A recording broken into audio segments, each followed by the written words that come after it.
Hey everyone, it's Rylee, and today is one of the most exciting videos of the year on my channel because I'm going to be setting up my bullet journal for 2024. So the bullet journal that I'm using this year is actually one of the ones that I designed. It's available in my shop.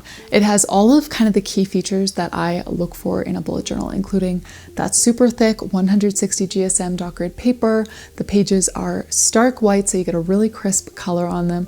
They've got linen covers, they've got pen loops and elastic closures and bookmarks, all that good stuff. So you can find them linked down below if you're interested. They are on sale right now. So if you are looking for a journal for 2024, or you know someone in your life who may appreciate this as a Christmas gift, now would be a great time to shop them down below. So comment down below, let me know what kind of setup or what kind of theme you're using for the beginning of the year for your new bullet journal. And if you enjoy content like this, do consider liking and subscribing. I am also having a few giveaways coming up on my channel in the next couple of weeks. So feel free to stay tuned if you're interested in winning free things.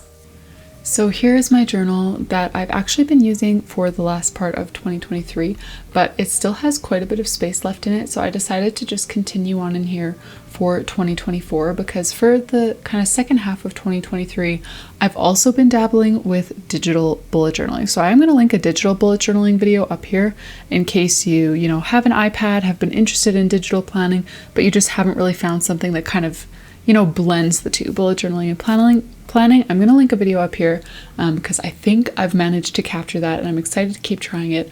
But anyways, that's why I have so much extra space left in this bullet journal. So I've decided to continue on in here for 2024.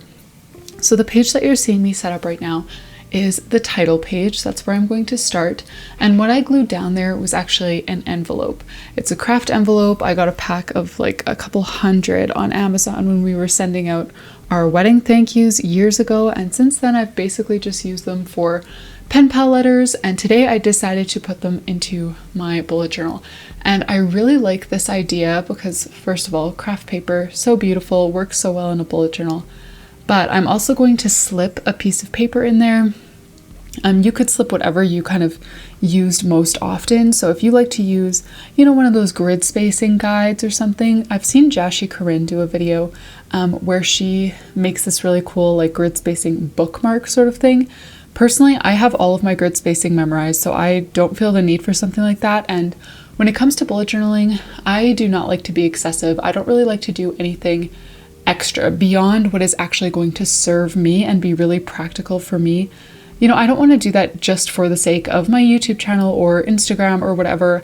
I want my journal to be something that serves me. And so I'm not going to include things like a grid spacing guide, things that I just find don't really serve my life. So for my little insert, you're going to see it in a bit, but what I've decided to do this year is have a little reset page. This is something I've been practicing in the second half of 2023, is just having consistent weekly and monthly resets. So things that I do on Sunday to set me up for a good week ahead, and things that I do on kind of the first, second, third of the month, kind of whenever I can get to it, that will set me up for a good month. So that's what's going to go into that sleeve eventually.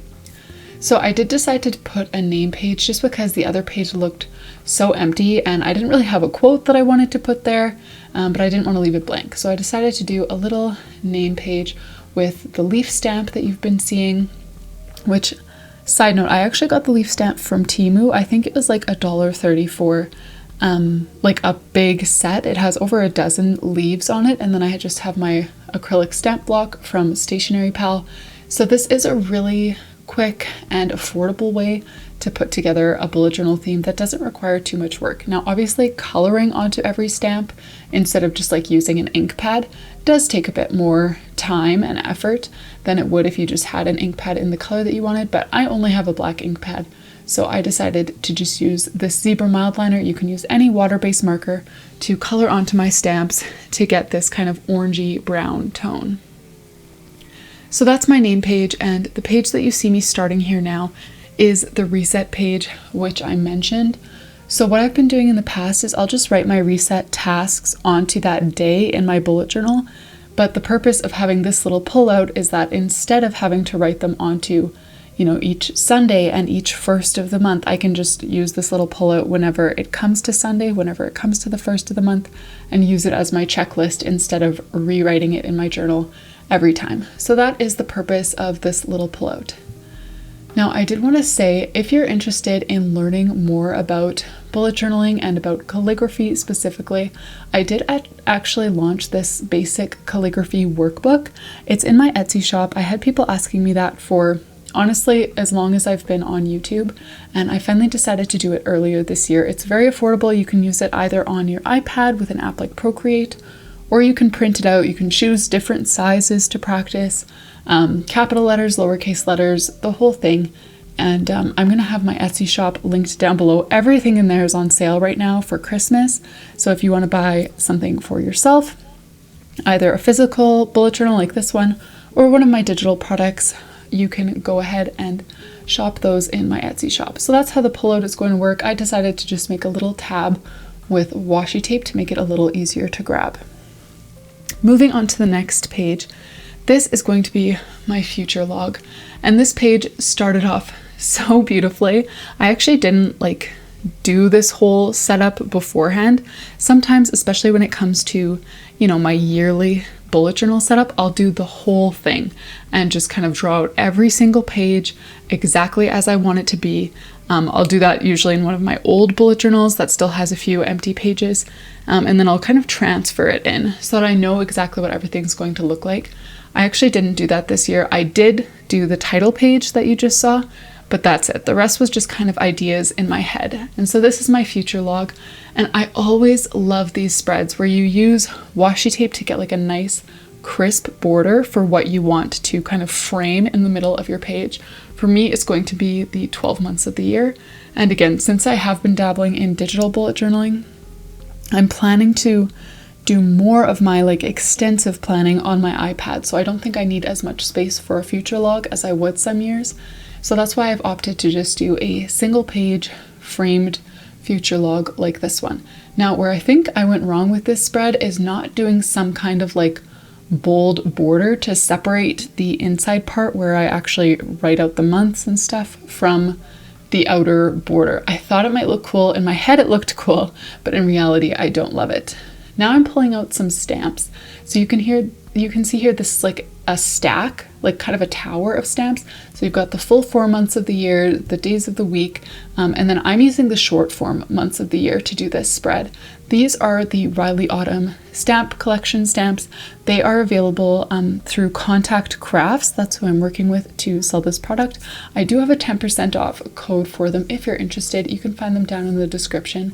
And if you're not interested in working on your calligraphy, like I kind of mentioned earlier, this would be a great option. If you just want some of the basic words that you're going to need on repeat in your bullet journal, this is a good option for that.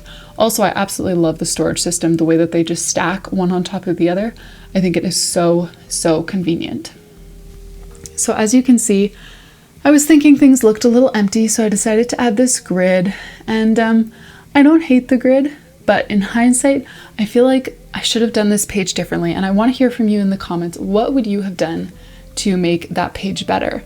I think for me, like I said, that border to kind of separate the leafy stamps on the outside and the future log on the inside, I think that might have helped. I also think I should have added some craft papers, some kind of scrapbooking element, because on the title page I did craft paper, I had some washi tape, and then on this page here I'm going to go back to both of those. And so I feel like that middle future log page was kind of missing out in that area. But anyways, that's just kind of my quick thoughts on how I could have made that page even better. So this page here is going to be the home for my final 2 pages in this yearly setup. This is by far the shortest yearly setup that I've ever done. And as I've mentioned a few times, it's because I'm planning on moving primarily towards digital bullet journaling. So I'm thinking that most of my pages are going to be in a digital bullet journal. Even these pages I might end up transferring to my digital bullet journal, but for now I decided to include them here. So I'm going to have a When Did I Last page on the left to track key tasks that you have to do throughout the year, but it's kind of hard to keep track of them sometimes. I always put down getting my wedding ring cleaned, getting my oil changed, starting a new toothbrush, a new shaver, like things like that. And then I also have my waiting on page, which is for packages that you've ordered that you just don't want to forget are on the way. So those are the pages that I'm going to put here. Now I'm going to link another one of my yearly setups from one of the previous years that I've posted on YouTube, so that if you are looking for more ideas for different types of pages that you can use in the beginning of the year, you can find some of those there, because in previous years I have filled out like probably closer to a dozen pages for my yearly spreads, and I loved that and I did use them, but my life has just changed pace a bit since then. As lots of you guys will know, I am a mom now, and so that takes up a lot more of my time. I'm still working from home, but it's changed a lot. I'm not really doing custom bullet journals as much as I used to. I'm mostly focusing my energy on digital products in my Etsy shop. And so I find that my needs have changed a bit, and along with that, I just don't really have as much time to sit down at my desk with all of my bullet journaling supplies, pull everything out that I want, and make a beautiful spread like I used to. Now it's more like I have my bullet journal and I have a pen, or I have my iPad and an Apple Pencil, and I just scribble down what I can. And so that's kind of the primary reason for me trying to move to digital planning. So as you can see, the pages are taking shape here, and I've just got the word task above that left column, and then all 12 months of the year. So you just write in your task, and then you can do this a few different ways. I often do in months where I want to complete that task, I'll draw an empty circle, and then when I actually do it, I'll fill in the circle. Or if you want to be a little more specific, you can just write in the date within that month that you actually do that task. So I'm just going to finish this page off by kind of peppering some black dots all around, as I have been on the other pages. This is something that I've been doing a lot in my journal lately. It just, I don't know, I feel like it levels up the spread quite a bit, and it obviously is super easy to do because all you're doing is doing some smaller, some larger black dots, clustering them together, doing them on their own, just kind of sprinkle them around the page at random. So comment down below, what kinds of spreads are you including in your yearly setup this year? What would you have done differently on that future log page, and what kind of content would you like to see in the future? Here's my flip through of the title page and name page with the little pull out for my weekly and monthly resets. Then I've got the future log, which I have my regrets. And finally, the when did I last and waiting on pages.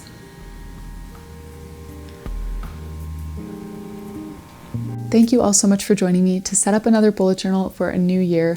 I'm so thankful that you guys were here and that you've been supporting my channel in this way, and I hope to see you all in the next video too.